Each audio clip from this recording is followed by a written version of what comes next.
The international T20 cricket season is on, and we are in the midst of the ongoing T20 World Cup. Looking at the popularity of T20 cricket, the first asset that comes to mind is the Indian Premier League. IPL has been the best sports asset coming from India in the last 2 decades and regarded as the best cricket league in the world. If we look back and try to assess the progress that the league has made in the last 15 years, we find that the upsurge in the valuation has been unprecedented. IPL's valuation presently is at $16.4 billion. Well, in simpler terms, the IPL's business value has surged by 6.5% in the last 2 years, and its brand value has increased by 6.3% year on year to $3.4 billion.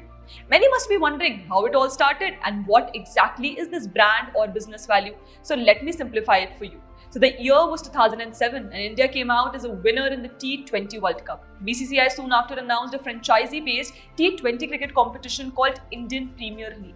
Under BCCI Vice President Lalit Modi, all the basic formations were decided like format, prize money, franchise revenue system and many more. But before any of this, an auction had to be done to determine the team ownership.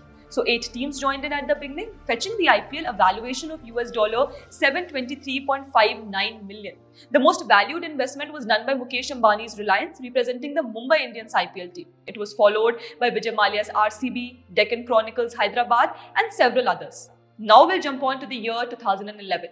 2 new franchisees joined in. Pune Warriors India, purchased by Sahara Adventure Sports Group for $370 million, and the other one was Kochi Tuskers Kerala, purchased by Rendezvous Sports World for $333.3 million.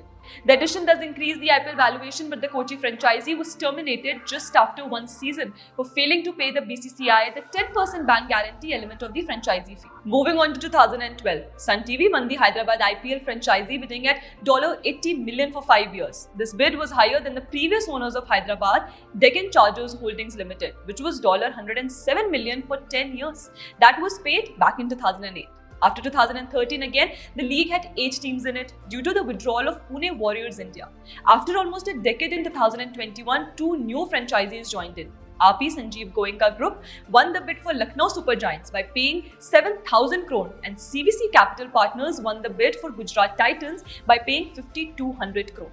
Next, if we talk about the period between 2022 to 23, the addition for the valuation was huge. It was the same period when Saudi Arabia's Crown Prince Mohammed bin Salman expressed interest in investing $5 billion in IPL by moving it into a holding company. The plan was to expand it into other countries, just like the English Premier League or the European Champions League, although no such overseas investments have been done as of now. But despite that, both the IPL business value and brand value has seen an upsurge over the years. And since its inception in 2008, the IPL value has grown tremendously. With India as the fastest growing economy and likely to be among the top 3 economies by next 6 to 7 years, IPL is likely to be among the most talked about sports leagues in the world.